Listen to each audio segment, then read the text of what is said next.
Hello class 8th, welcome to Zenith Guru fundamental. मैं हूं निकी पंडित and हम यहाँ पे कर रहे हैं एक्सप्लोरिंग फोर्सेस का लेक्चर नंबर 2। सो ऑलरेडी इस पे लेक्चर नंबर 1 आ चुका है जिसमें हमने फोर्स के बारे में काफी सारी बेसिक चीजें सीखी हैं। ठीक है, आज की क्लास में हम क्या सीखने वाले हैं? आज की क्लास में हम सीखेंगे कि फोर्स कितने टाइप के होते हैं। ठीक है, कौन कौन से फोर्स है, कांटेक्ट फोर्स कैसा होता है, नॉन कांटेक्ट फोर्स कैसा होता है, तो ये सारी की सारी चीजें हम आज की क्लास में सीखेंगे। सो आई होप कि आप सभी तक मेरी आवाज एकदम क्लियर आ रही होगी। Let's start today's class. Okay, so हमें कहां से स्टार्ट करना है? हमें स्टार्ट करना है 5.4 what are the different type of forces. ठीक है, कौन कौन से टाइप के फोर्सेस होते हैं? तो सबसे पहले हम इसको कैटेगराइज करेंगे दो टाइप में। ठीक है, पहला टाइप यहां पे होगा कांटेक्ट फोर्स एंड दूसरा टाइप यहां पे होगा non contact force. Okay, so 5.4.1 that is contact force. क्या होता है कांटेक्ट फोर्स? जहां पे एक ऑब्जेक्ट या फिर एक बॉडी दूसरे बॉडी के कांटेक्ट में आके फोर्स लगाती है, that is called contact force, right? So in many situations we find that apply a force on an object physical contact is necessary, है ना? बहुत जगह बहुत बार हमने देखा होगा कि भाई अगर किसी एक चीज पे फोर्स लगाना है, so for that we need a physical contact between them. ठीक है, जैसे कि मुझे अगर ये माउस उठाना है, सो क्या होगा, मेरे जो हाथ है ना, तो मैं क्या करूंगी, यहाँ पे मस्कुलर फोर्स लगा के अपने मसल्स की हेल्प से इस माउस को उठा लूंगी या फिर इस पेन को मैं इस तरीके से उठाऊंगी, right? So, physical contact is necessary between our body and the object, and this contact can be a direct, of course, such as using our hand or are the body parts, or indirect, such as using a stick or rope. ठीक है, अगर मुझे इसको यहाँ से गिराना होगा mouse को, तो मैं क्या करूंगी, या तो अपने हाथ से इसको ऐसा धक्का दे दूंगी। ठीक है, तो क्या हो जाएगा, that is a directly contact. ठीक है, यहाँ पे डायरेक्ट कॉन्टैक्ट आ जाएगा मेरे हाथ का। अगर मुझे ऐसा नहीं करना है, ठीक है, तो मैं क्या कर सकती हूँ, एक स्टिक लेके, ठीक है, या फिर रिमोट से मैं इसको इस तरीके से धक्का दे सकती हूँ, राइट? तो दोनों केसेस में काम हो जाएगा भाई। लेकिन दोनों के दोनों कैसे केसेस है? कांटेक्ट फोर्स के केसेस है, चाहे वो हम डायरेक्ट कर रहे हैं या फिर इनडायरेक्ट कर रहे हैं। Okay, now forces of this type which act only when there is a physical contact between the object is called contact force। जब दो ऑब्जेक्ट के बीच में, ठीक है, जब दो ऑब्जेक्ट के बीच में इस तरीके से फोर्स लग रहा होता है कि ऑब्जेक्ट, ठीक है, एंड बॉडी वो दोनों कांटेक्ट में आते हैं, so that type of force is called contact force. इस टाइप के फोर्स को हम क्या कहते हैं? सो इस टाइप के फोर्स को हम कांटेक्ट फोर्स कहते हैं। ओके, अब कांटेक्ट फोर्स के अंदर ही हम मस्कुलर फोर्स के बारे में पढ़ेंगे। ठीक है, कांटेक्ट फोर्स का टाइप है ये मस्कुलर फोर्स। ठीक, सो an example of contact force is muscular force when we perform any physical activity such as walking, running, lifting, pushing, jumping, stretching. The force is caused by the action of muscles in our body. ठीक है, तो muscular force में क्या हो रहा होता है कि जब हम कोई भी फिजिकल एक्टिविटी कर रहे होते हैं, जैसे कि हम वॉक कर रहे हैं, तो जब हम वॉक कर रहे हैं तो हमारे मसल्स डेफिनेटली यहाँ पे क्या कर रहे हैं, काम कर रहे हैं। या फिर जब हम रन कर रहे हैं, कोई चीज लिफ्ट कर रहे हैं, जैसे मैंने इसको लिफ्ट कर दिया, तो ऑफ कोर्स मैंने यहाँ पे अपने मसल्स का इस्तेमाल किया है। ठीक है, अगर मैं किसी को ऐसे धक्का दे रही हूं, तो दैट मींस कि मेरे मसल्स ने, ठीक है, मैंने अपनी बॉडी पावर लगा के उसको ऐसे धक्का दे दिया है, तो यहां पे भी मस्कुलर फोर्स ही होगा। आपने एक भारी भरकम बाल्टी उठाई है पानी वाली, तो वहां पे भी आप क्या करोगे बेटा? यस, वहां पे भी क्या होगा, वहां पे भी आप अपने मसल्स का इस्तेमाल करेंगे। Okay, so the force resulting due to the actions of the muscles is known as muscular force। तो जब आप अपने मसल्स का इस्तेमाल करके फोर्स अप्लाई करते हैं, ठीक है, जब भी आप अपने मसल्स का इस्तेमाल करके फोर्स लगाते हैं, so that force is called muscular force. क्या कहते हैं उसको हम मस्कुलर फोर्स कहते हैं। Muscular force occur when the muscles contract and elongate while doing any activity। अब देखो, जब भी हम मस्कुलर फोर्स अप्लाई करेंगे तो उस केस में क्या होगा, हमारे जो मसल्स हैं, ठीक है, वो या तो इस तरीके से स्ट्रेच हो सकते हैं, ठीक है, ऑफ कोर्स कॉन्ट्रैक्ट भी होगा, मतलब इस तरीके से कॉन्ट्रैक्ट होगा और इस तरीके से रिलैक्स हो जाएगा, तो ये दोनों चीजें यहाँ पे होंगी। ठीक है, now Animal, bird, fish and insect use muscular force for movement and survival। ठीक है, तो जो एनिमल्स होते हैं, जो बर्ड्स होते हैं, जो इंसेक्ट्स होते हैं, वो अपने मस्कुलर फोर्स का इस्तेमाल करके मूव करने में और अपने सर्वाइवल में उनको हेल्प करता है, ठीक है। जैसे कि यहाँ पे डियर है, ठीक है, डियर, वही वाला डियर जो तुम अपने फ्रेंड्स को बोलते हो, है ना, डियर बेस्ट फ्रेंड, तो ये वो वाला डियर है, ठीक है, जो कि क्या कर रहा है, दौड़ रहा है, तो ये अपने मसल्स का इस्तेमाल करके दौड़ रहा है, ठीक है। यहाँ पे जो स्नेक है वो अपने मस्कुलर फोर्स का इस्तेमाल करके इस तरीके से रेंग रहा है, स्लिथर कर रहा है। फिर अगर हम ये क्यूट क्यूट सी डॉल्फिन्स को देखें तो ये भी अपने मसल्स का इस्तेमाल करके ही ऐसे जंप जंप जंप जंप खेल रहे हैं, ठीक है। नाउ यहाँ पे देखो, बच्चे, छोटे बच्चे क्रॉल करते हैं, हम वॉक करते हैं, तो यहाँ पे भी हमारे मसल्स का ही इस्तेमाल हो रहा होता है। बर्ड्स फ्लाई करने के लिए भी अपने मस्कुलर फोर्स का ही इस्तेमाल कर रहे होते हैं, ठीक है। तो इन सब में, हर एक्टिविटी में जो हम खुद ही कर रहे हैं, उन सब में बेटा मस्कुलर फोर्स अप्लाई हो रहा है, ठीक है। क्या हो रहा है उन सब में? मस्कुलर फोर्स अप्लाई हो रहा है, ठीक है। सो ये तो हमने सारे के सारे एग्जाम्पल्स देखे हैं मस्कुलर फोर्स के, राइट। ह्यूमंस नीड और humans use the muscles force of some animals to carry out many task for a long time, ठीक है। तो हम जो है, ठीक है, मस्कुलर फोर्स का इस्तेमाल करके कभी कभी एनिमल्स की भी मस्कुलर फोर्स का इस्तेमाल करके हम उनसे सामान उठवाने का काम करते हैं। ऑल्दो ये सारी चीजें अब के टाइम पे ज्यादा इस्तेमाल नहीं की जाती है, क्यों? क्योंकि इससे एनिमल हार्म्स होते हैं, right.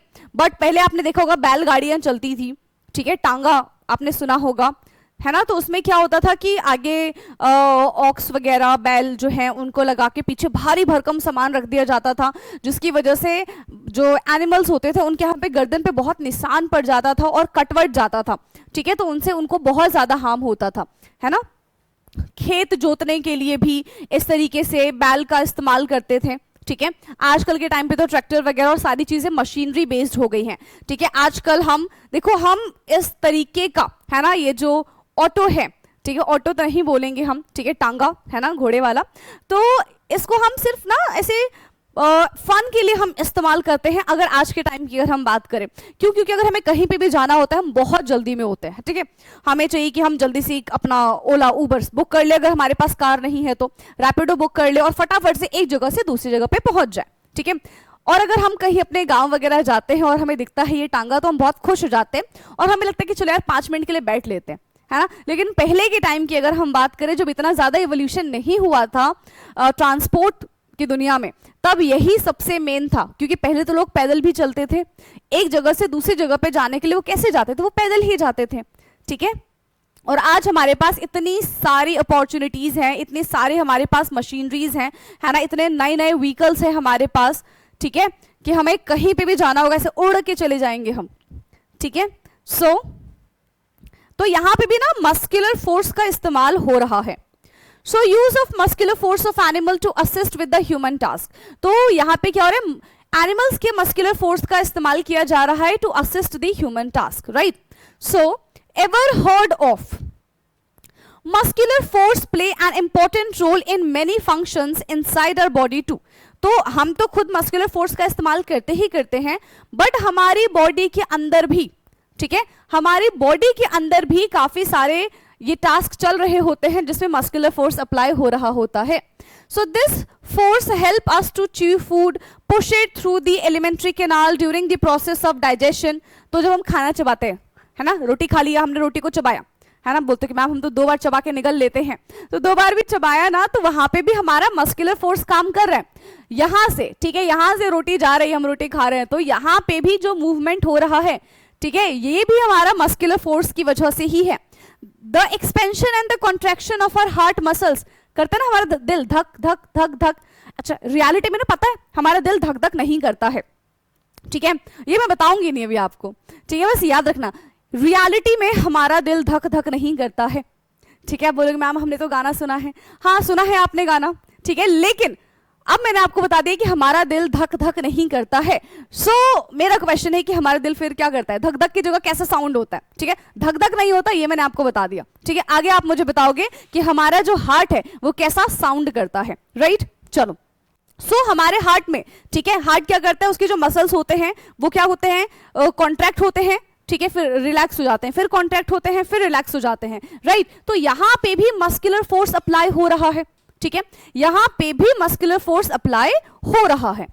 The blood to the circulate in our body, the process essential for survival।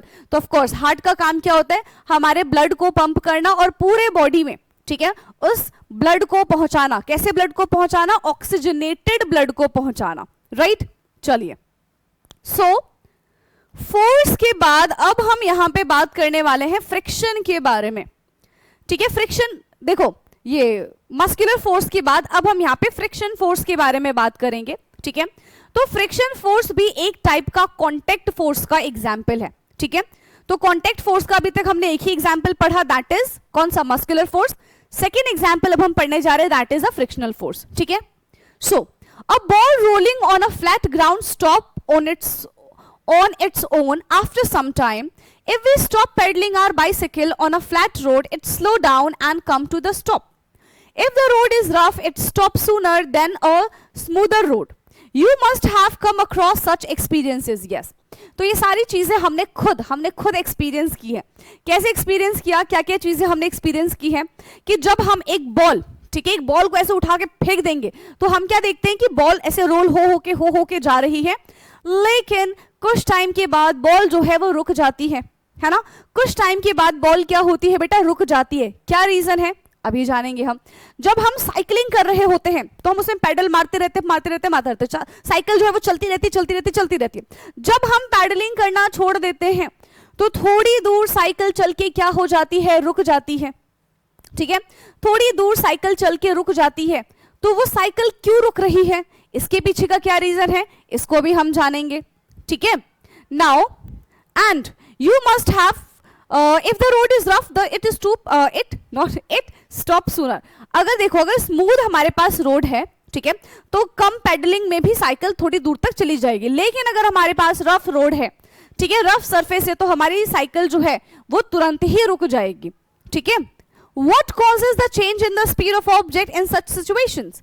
तो ऐसा क्या है इसके पीछे जिसकी वजह से, ठीक है, जो साइकिल है वो बिना पेडलिंग के रुक जा रही है, ठीक। We have learned earlier that the force is essential to change the speed of an object. हमने पढ़ा था ना कि फोर्स अप्लाई करके हम क्या क्या चीजें चेंज कर सकते हैं।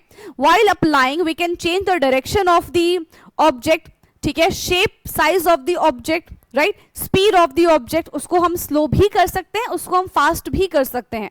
तो फोर्स अप्लाई करके हम ये सारी की सारी चीजें कर सकते हैं, ठीक है। However, in all these situations, no force appear to be acting on an object, yet their speed gradually decrease and they come to stop after some time. Is it possible that some force is indeed acting on them? देखो, हम क्या कह रहे हैं कि अगर हमने ball फेंका, ठीक है, तो अब हमारी जितनी भी फोर्स थी हमने उस बॉल पे लगा के बॉल को फेंक दिया। अब धीरे धीरे क्या होगा, फोर्स कम हो जाएगा और बॉल रुक जाएगी, ठीक है। हो सकता है कि वहां पे एक ऐसी भी फोर्स लग रही हो जो हमें दिखी ना रही हो, ठीक है। हो सकता है ना कि वहां पे एक ऐसी भी फोर्स लग रही हो बेटा जो हमें दिखी ही नहीं रही हो, जिसकी वजह से बॉल रुक रही हो, जिसकी वजह से जो बाइसाइकिल है, ठीक है, पैडलिंग ना करने पे बाइसाइकिल रुक जा रही हो। यानी कि हम ऐसा मान सकते हैं ना कि यहां पे भी कोई ना कोई फोर्स होगा जिसकी वजह से ये सारी की सारी चीजें हो रही हैं। Now is it possible that some force is indeed acting on them? Yes, it is possible. Which force is that? कौन सा फोर्स है ये, हाँ, कौन सा फोर्स है? So that is called frictional force. कौन सा फोर्स है बेटा? So that force is frictional force. कौन सा फोर्स होता है? तो ये हमारा फ्रिक्शनल फोर्स होता है। Okay, now activity 5.3, let us investigate. So take an object with a flat base, ठीक है, such as an empty lunch box or geometry box, ठीक है। तो हमें यहाँ पे एक ऐसा ऑब्जेक्ट लेना है which have flat base, तो यहाँ पे हम ज्योमेट्री बॉक्स या फिर लंच बॉक्स ले सकते हैं, ठीक। and place it on the table or floor. Okay, gently push it and observe what it stop. Does it stop after traveling some distance? Is there a force acting on which bring it to the rest? तो अगर हमने कोई empty box, lunch box या फिर geometry box लिया है और अगर हम उसको टेबल या फिर फ्लोर पे इस तरीके से जेंटली पुश कर रहे हैं, है ना, करते हो ना अपने स्कूल में, अगर आपको अपने फ्रेंड को कुछ देना होता है, टेबल पे ऐसे खिसका दे तो ले भाई ले ले, मैं उठ के नहीं आ रहा हूं, है ना, ऐसे ही करते हो। तो क्या देखते हो कि जब आपने उसको पुश किया तो वो ऑब्जेक्ट थोड़ी दूर पर जाएगा और फिर रुक जाएगा। ठीक है, डिपेंड करता है कि आपका ऑब्जेक्ट कैसा है, डिपेंड करता है कि आपने किस सरफेस पे उसको पुश किया है। अगर सरफेस बहुत ज्यादा रफ होगा तो वो ऑब्जेक्ट ज्यादा दूर तक नहीं जाएगा एंड आपको ज्यादा फोर्स भी लगाना पड़ेगा। अगर ऑब्जेक्ट और जो सरफेस है वो दोनों के दोनों बहुत स्मूथ होंगे तो आप हल्का सा फोर्स लगाओगे ना, वो दूर तक ऑब्जेक्ट चला जाएगा। जैसे कि मान लो हमारे पास कॉइन है, ठीक है, और हमारे पास मार्बल का टेबल है, तो कॉइन को अगर आप मार्बल की टेबल से खिसकाओगे ना, ऐसे धक्का मारोगे तो कॉइन बहुत दूर तक जाएगा। ठीक है, लेकिन वहीं सोचो कि अगर आपके पास बुक है, उसमें कवर लगी हुई है, ठीक है, और हमारे पास सीमेंटेड एरिया है और उस पर आप बुक को खिसकाओ तो बहुत ज्यादा फोर्स भी लगाना पड़ेगा और बुक जो है वो बहुत दूर तक भी नहीं जाएगी। ठीक, now so gently push it and observe, does it stop after traveling some distance? Yes, तो ये कुछ डिस्टेंस के बाद, ट्रैवल करने के बाद क्या हो जाएगी, रुक जाएगी। So is there force acting on it which in which bring it to the rest? Yes, यहाँ पे फोर्स काम कर रहा है। ठीक है, कौन काम कर रहा है यहाँ पे? यहाँ पे फोर्स काम कर रहा है। ठीक है, now repeat by pushing the object in the opposite direction. Does it stop again after traveling some distance? अब इसी को हमें वापस से रिपीट करना है by pushing the object in the opposite direction. Yes, so कुछ टाइम के बाद वो भी रुक जाएगा और यहां पे भी सेम फोर्स ही काम करेगी। ठीक है, यहां पे भी सेम फोर्स ही काम करेगी। आगे बात समझ में? ठीक है, नाउ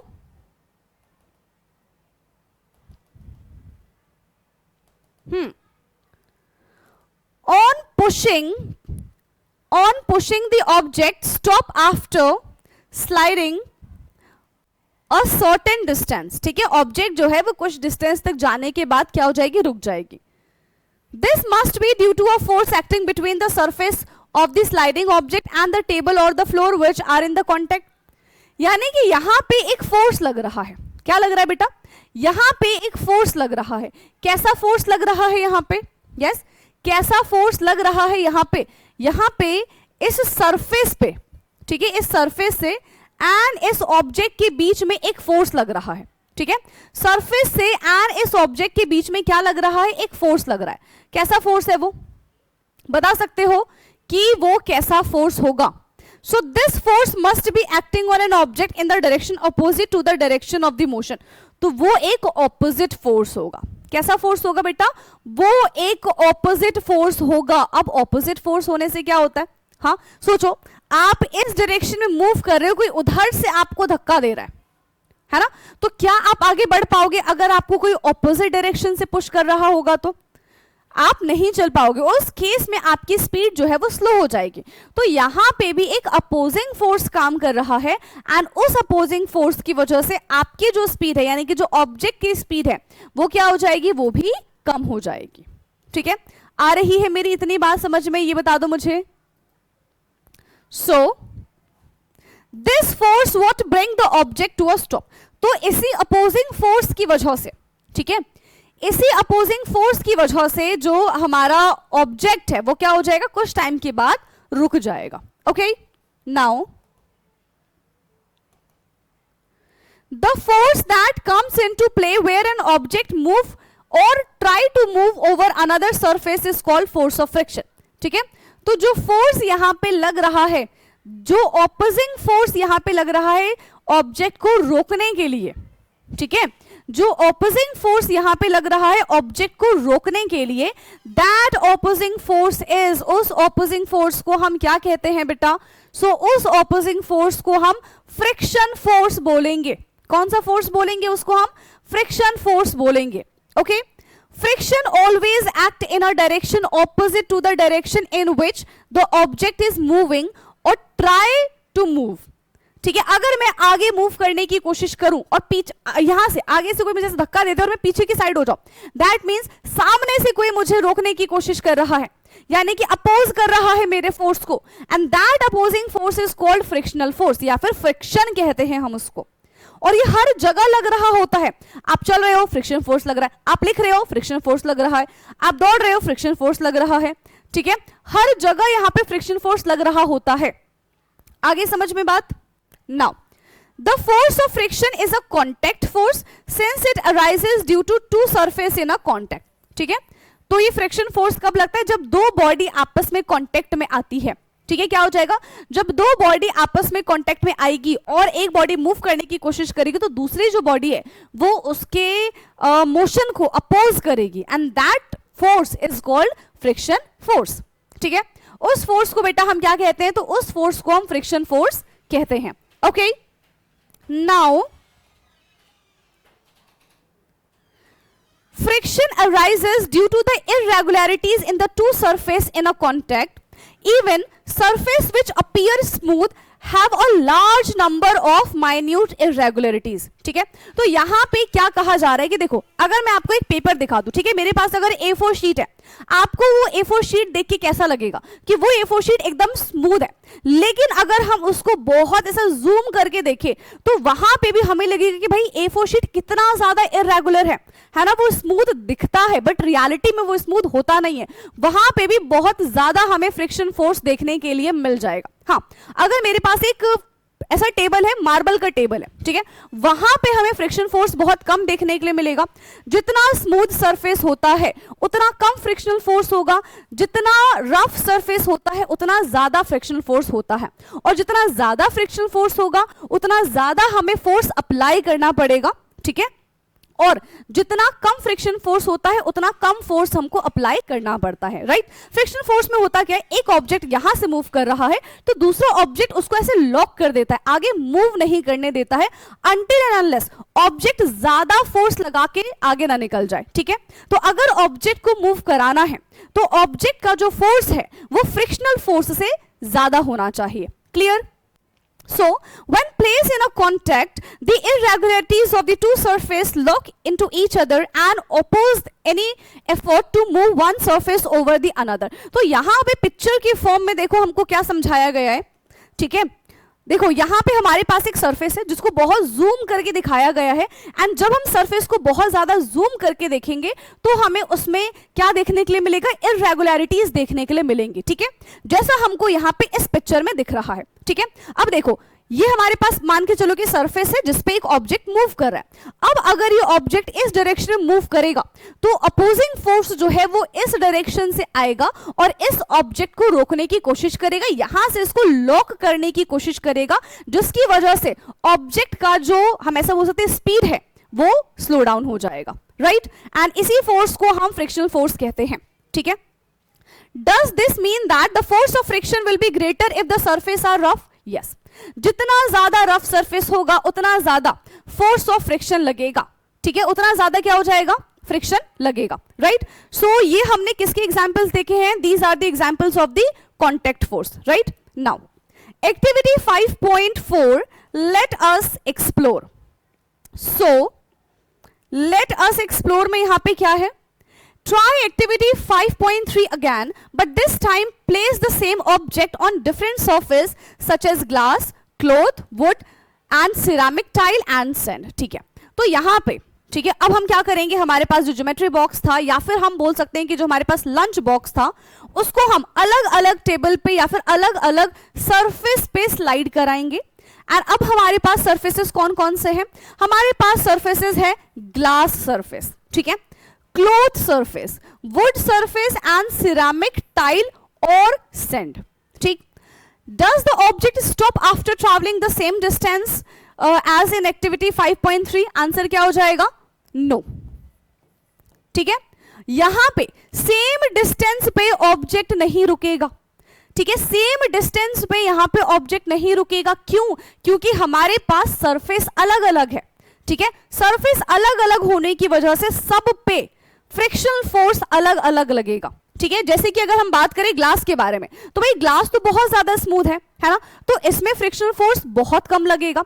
लेकिन वहीं अगर हम सिरामिक टाइल के बारे में बात करें या फिर सैंड के बारे में बात करें तो यहां पे तो ऑब्जेक्ट मूव ही नहीं कर पाएगा, ठीक है, बहुत ज्यादा हमको फोर्स लगाना पड़ेगा। और मान लो हमारे पास सैंड है, ठीक है, और अगर हमने कुछ भी चीज टेबल ये बॉक्स रख दिया हमने, उसको फोर्स लगा के आगे बढ़ाने की कोशिश की, तो वो बॉक्स तब तक ही आगे बढ़ेगा जब तक हम उस पर फोर्स लगाते जाएंगे। जैसे ही हमने फोर्स अप्लाई करना बंद कर दिया, बॉक्स भी रुक जाएगा। दैट मीन्स यहां पे फ्रिक्शनल फोर्स बहुत ज्यादा है, right.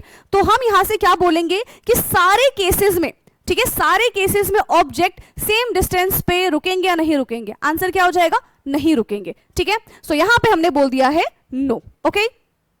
Does the object stop at the same distance on all the surface? यहां पे भी हमारा आंसर क्या हो जाएगा? नो हो जाएगा, okay. So for different surface the object stop after moving different distances, so we can say that the force of frictions depends upon the nature of the surface in contact, ठीक है। तो यहां पे friction force किस पे depend कर रहा है? नेचर ऑफ द सरफेस, ठीक है। सरफेस का नेचर कैसा है? क्या हमारे पास जो सरफेस हमको दिया गया है वो स्मूथ सरफेस है या फिर वो रफ सरफेस है, ठीक है। अगर स्मूथ सरफेस होगा तो ऑब्जेक्ट बहुत दूर तक मूव कर पाएगा। अगर हमारे पास बहुत ज्यादा, ठीक है, हार्श सरफेस है तो ऑब्जेक्ट थोड़ी दूर ही मूव करके क्या हो जाएगा? स्टॉप हो जाएगा। Clear? Now a step further, अब यहां पे क्या है? Now does the force of frictions act only if the object are moving on a solid surface? क्या सिर्फ सॉलिड सरफेस पे ही हमें फ्रिक्शन फोर्स देखने के लिए मिलता है? देखो ऐसा नहीं है, राइट, कि हमें सिर्फ और सिर्फ सॉलिड सरफेस पे ही फ्रिक्शन फोर्स देखने के लिए मिलेगा। हमने क्या देखा था कि जब दो बॉडी आपस में कांटेक्ट में होती है तो वहां पे फ्रिक्शन फोर्स लगता ही लगता है, ठीक है। जब दो बॉडी आपस में कांटेक्ट में होंगी तो वहां पे कौन सा फोर्स लगेगा? वहां पे फ्रिक्शनल फोर्स लगेगा। Now what about the object moving through the liquid and the gaseous?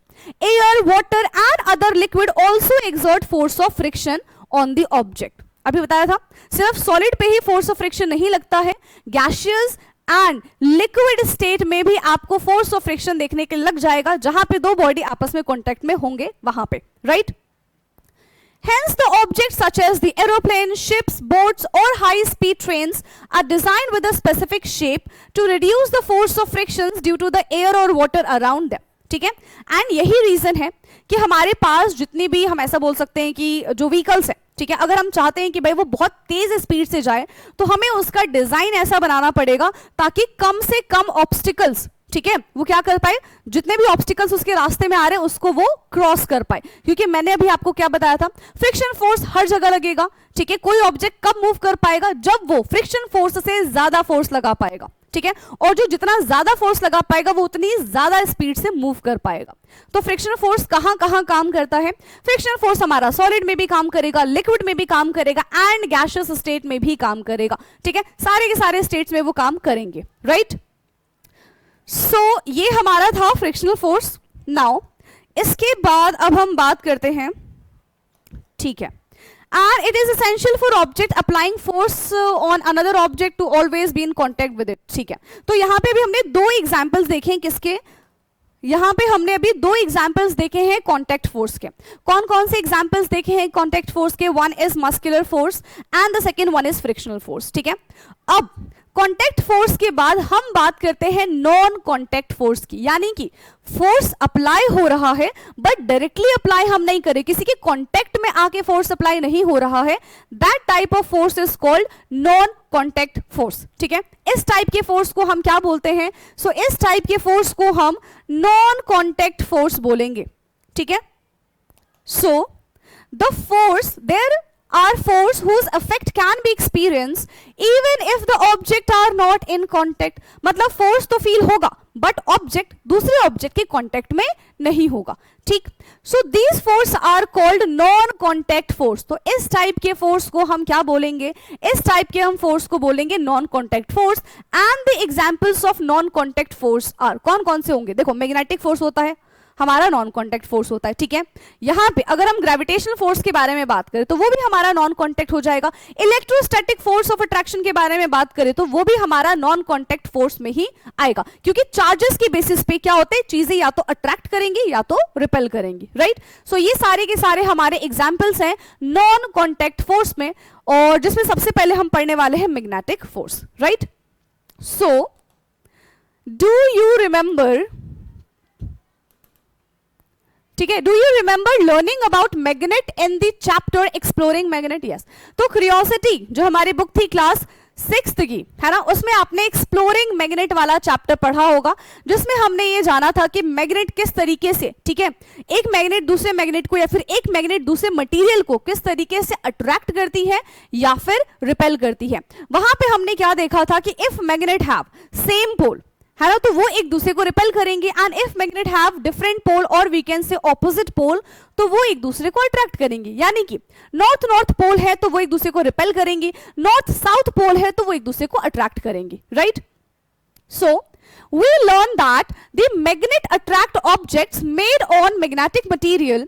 So when two magnets are brought closer to each other like poles, north north pole अगर एक साथ आ रहे हैं, south south pole अगर एक साथ आ रहे हैं, तो वो एक दूसरे को रिपेल करेंगे, ठीक है। एंड अगर हम अनलाइक पोल्स के बारे में बात करें, दैट मीन्स द डिफरेंट पोल, अगर नॉर्थ साउथ पोल आ रहा है या फिर साउथ नॉर्थ पोल आ रहा है, सो दे अट्रैक्ट ईच अदर। यहां पे एक टर्म आपको दिख रहा होगा, that is the magnetic material. Now magnetic material का मतलब क्या होता है?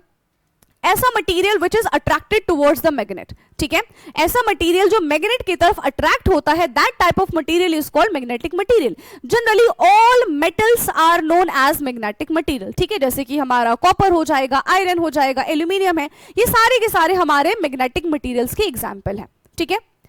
सो in an earlier chapter of this book we also learn an electromagnet which behave like a magnet, ठीक है।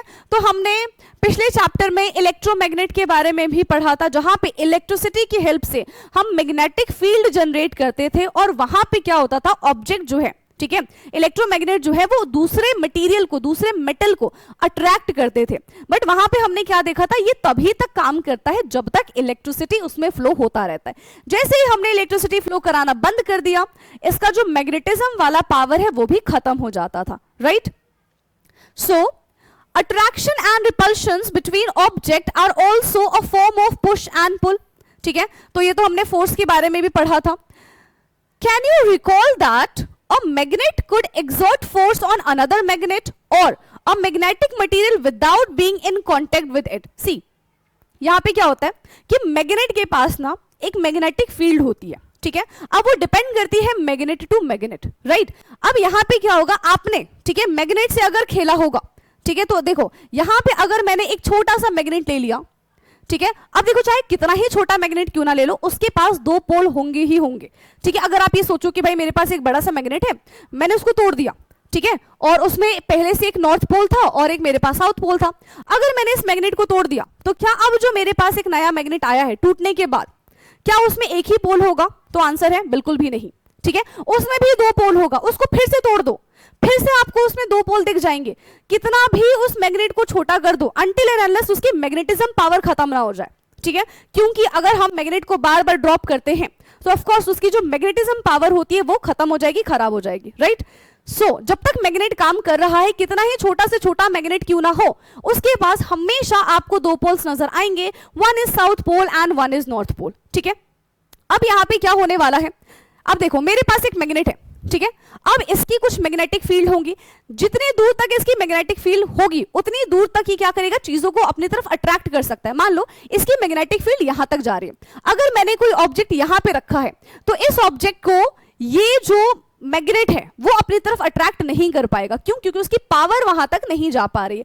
लेकिन अगर मैं इस मटेरियल को इसके आसपास लेकर आ जाऊं, तो आपको भी ये फील होगा कि ये जो मेटल है, ठीक है, ये अट्रैक्ट हो रहा है towards the magnet without touching, है ना, हम इसके बिल्कुल पास थोड़ी लेकर आए, दूर से ही क्या हो रहा है, इसको अट्रैक्ट कर रहा है। अब क्या हो रहा है कि अगर मैं धीरे धीरे इस मैग्नेट को इधर या फिर इधर मूव कराऊं, तो आप ये देखोगे कि ऑब्जेक्ट, ये जो मेटल है, ये भी मूव करेगा विदाउट टचिंग। तो यहां पे मोशन आ जा रहा है बिना कांटेक्ट में आए, clear. So without being in contact with it, तो ये हमारा क्या हो जाएगा, एक नॉन कांटेक्ट टाइप का, ठीक है। हम यहाँ पे क्या बोल सकते हैं, फोर्स है, क्योंकि अभी हमने क्या पढ़ा, बिना फोर्स के हम मोशन कैसे कराएंगे, मोशन के लिए force is required, right. Now, activity 5.5, let us test. So, take two ring magnets and a wooden stick. तो हमें क्या करना है, देखो हमारे पास एक ये मैग्नेट दो हमारे पास मैग्नेट है एंड इसको हमने क्या किया, मैग्नेट को इस वुडन बॉक्स में लगा दिया. While holding the stick in a vertical position over a wooden table, insert one ring magnet onto the stick. Okay. Now insert the second ring magnet above it in such a like that poles of the two magnet face each other. And does the second magnet stay floating above the first magnet? So it's depend, है ना, कि हमने कौन से poles को साथ में रखा है. अगर देखो यहाँ पे ये ऊपर में अगर मेरा नॉर्थ पोल है और यहाँ पे इसके नीचे मेरा नॉर्थ पोल है, तो ये दोनों फ्लोट करेंगे ना. क्यों? क्योंकि एक दूसरे को रिपेल कर रहे हैं. लेकिन अगर मैं यहाँ पे ऑपोजिट पोल लगा देती हूं तो क्या हो जाएगा, वो ये फ्लोट करेंगे क्या? नहीं करेंगे, है ना. तो इनके पोल्स पे डिपेंड करेगा कि मैग्नेट फ्लोट करेगा या फिर एक दूसरे को अट्रैक्ट कर लेंगे. ठीक. So try pushing the second magnet down gently. Do you feel a force on it? Yes. Now reverse the poles of both the magnet. Does the second magnet still remaining floating? तो अगर हम poles को change कर देते हैं तो इस case में क्या हो जाएगा, मैग्नेट फ्लोट होते हुए नजर नहीं आएंगे. क्यों? क्योंकि अब तो वो अट्रैक्ट हो चुके हैं ड्यू टू अनलाइक पोल. ठीक. We find that a magnet can exert force on another magnet without being in contact with it. तो उसका एग्जाम्पल मैंने भी आपको ऊपर ही समझा दिया था, एक मैग्नेट और एक मैग्नेटिक मटेरियल की हेल्प से. ठीक है. The force exerted by a magnet on another magnet or magnetic material, इसी को हम magnetic force कहते हैं. Okay. Since a magnet can exert a force from a distance without being in a contact is called non-magnetic force. जब एक object या फिर जब एक मैग्नेट दूसरे मटेरियल पे या फिर दूसरे मैग्नेट पे बिना टच हुए, ठीक है, उसका मूवमेंट करा पाता है, उस पे फोर्स लगा पाता है without touching, that is called non contact force. ठीक है. इसी को हम क्या बोलते हैं? इसी को हम नॉन कॉन्टैक्ट फोर्स बोलते हैं. Are there more such forces which act from a distance? और भी कुछ फोर्सेज हैं? तो यस, और भी हमारे पास फोर्सेज यहां पे प्रेजेंट है, which we will learn in next class. ठीक है, जिसको हम नेक्स्ट क्लास में पढ़ेंगे. सो इलेक्ट्रोस्टैटिक फोर्स से हम यहां पे नेक्स्ट क्लास में करेंगे और नेक्स्ट क्लास तक हम ये चैप्टर खत्म कर देंगे. ठीक है. सो अभी आज की क्लास में हमने क्या क्या पढ़ा? हमने आज की क्लास में कॉन्टैक्ट फोर्स के बारे में पढ़ा, जिसमें हमने मस्कुलर फोर्स देखा और फ्रिक्शनल फोर्स देखा. राइट. उसके बाद हमने नॉन कॉन्टैक्ट फोर्स में मैग्नेटिक फोर्स के बारे में पढ़ा. एंड आई होप कि जितनी भी चीजें मैंने आपको आज की क्लास में सिखाई हैं आपको समझ में आया होगा. अगर कोई भी डाउट रहता है, किसी भी टाइप का डाउट रहता है बेटा, तो आप कॉमेंट करके पूछ लीजिएगा. ठीक है. आपको आपका रिप्लाई मिल जाएगा. बाकी अब हमारी मुलाकात होगी अपने नेक्स्ट क्लास में. तब तक के लिए पढ़ते रहिए. Thank you so much. Good night everyone. Bye bye. Take care.